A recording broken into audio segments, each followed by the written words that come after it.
Koman yo di soleil?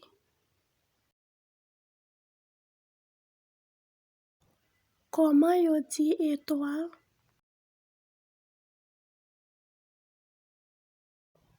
Très bien. Koman yo di l'arc-en-ciel?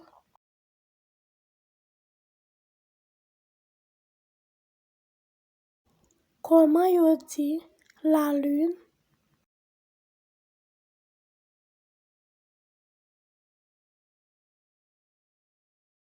Koman yo di nuage?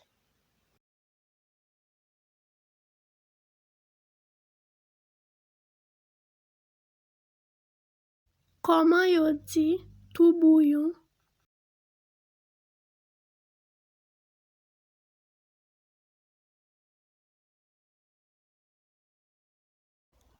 Koman yo di temps paré?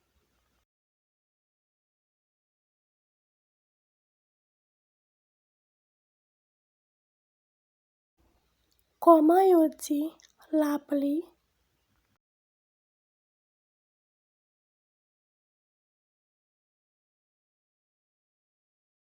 Koman yo di vent?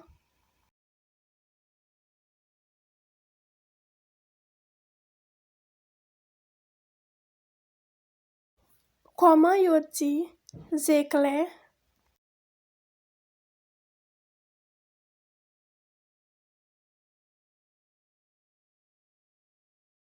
Et koman yo di chalet?